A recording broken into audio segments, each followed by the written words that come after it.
Hello, I'm Nicolas Cage from the new film National Treasure, Book of Secrets. In the movie, I play treasure hunter Ben Gates, and this time around, things get personal. Ben Gates is in the news again. What do you find now? Atlantis? I'm on a quest to clear my family name as a key conspirator in Abraham Lincoln's death. Your great-great-granddaddy planned the assassination of President Lincoln. But as I go and search for the truth, I discover even greater revelations that could rewrite history once and for all. Those missing pages have been put in the president's book. It contains all of our nation's secrets. Tonight on the Discovery Channel, you'll not only get a first look at my film, but also an unprecedented look inside the world's most mysterious organization, the Freemasons. In the United States, 14 of our presidents have been Freemasons. In almost every mysterious and controversial event, you can, if you look hard enough, find Masonic involvement. We know who killed JFK. We know what happened at Area 51. Don't ask. Stay tuned as secrets, hidden histories, conspiracies, and symbols will be unraveled throughout the night. National Treasure, Book of Secrets, Secret History of the Freemasons special starts right now on the Discovery Channel. January 1989. George Herbert Walker Bush, former ambassador to the UN and former head of the CIA, takes the presidential oath of office, a public event. But unseen by most observers is the Bible he uses to be sworn in. It's a strange volume, illustrated with the symbolism of the world's oldest and most influential fraternity, a secretive society called the Freemasons. This same Bible was used to swear in America's first president, George Washington, a Freemason. He would not be the last. In the United States, 14 of our presidents have been Freemasons. They include Franklin Delano Roosevelt, Gerald Ford, and Harry Truman, a Masonic Grand Master, and the man who established the UN and the CIA. Some say this is coincidence, but others claim it's evidence of a shadow government controlled by the Freemasons. It's a society of secrets. They're not very open about what they stand for. Certainly for the last 40 years in this country, an absolute dream for conspiracy theorists. For at least 3 centuries, their members have played a dominant role in business, science, literature, and politics. From Napoleon Bonaparte to Winston Churchill to King Edward VIII. Most of the time, when people try to describe what Freemasonry is, they have a hard time doing it.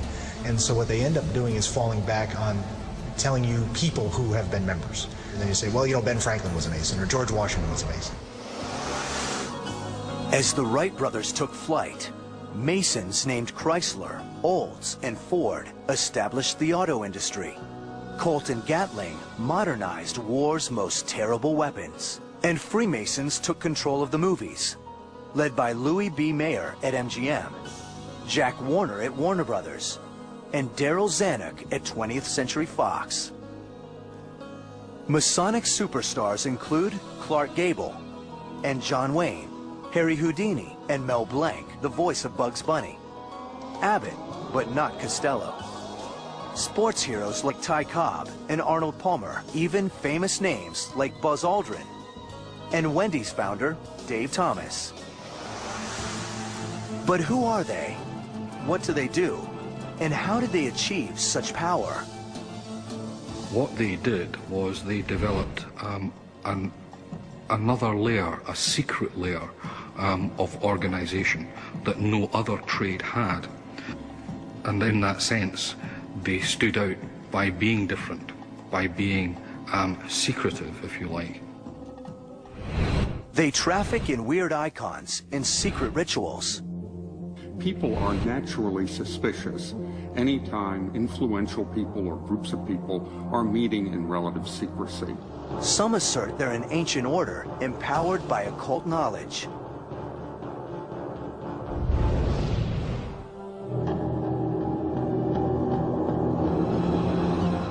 Many fear their bizarre initiations indoctrinate new members into a sinister cult.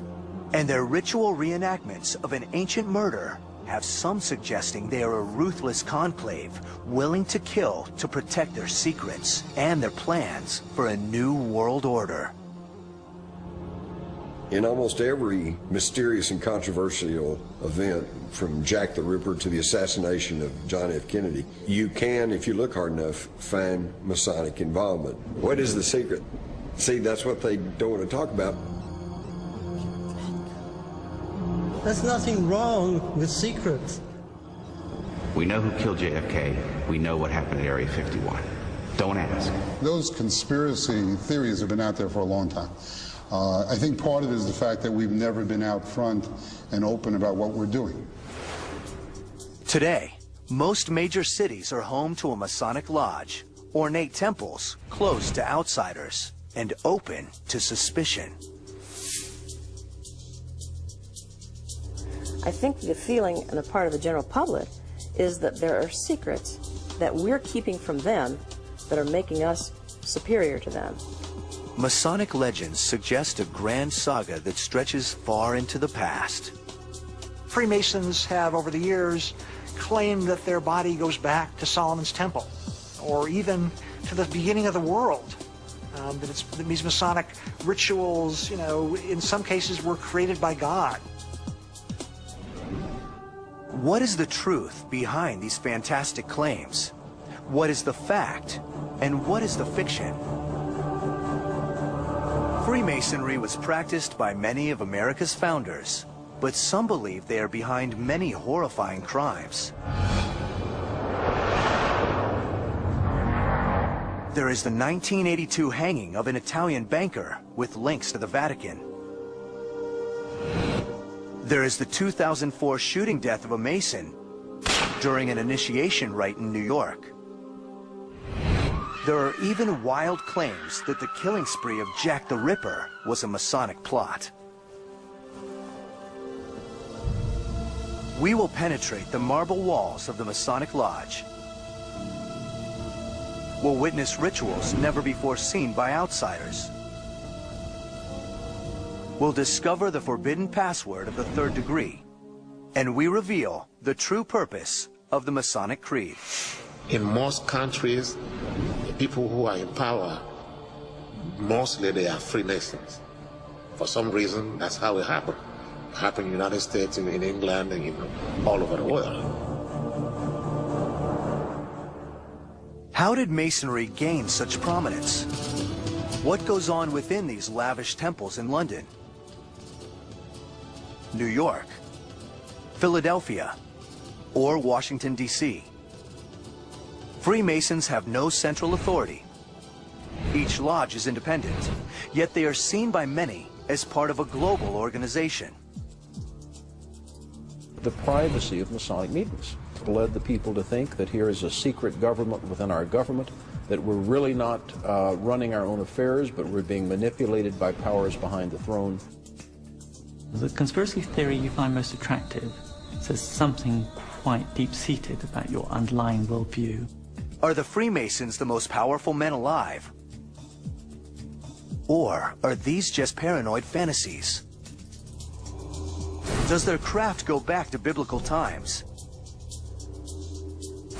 And do they possess ancient secrets? The questions have been raised. The answers are not what you'd expect.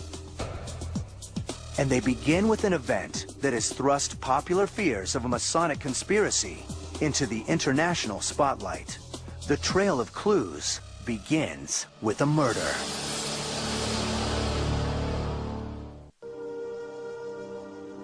London's Blackfriars Bridge. The scene of a crime that would put the Freemasons in the crosshairs of popular fears.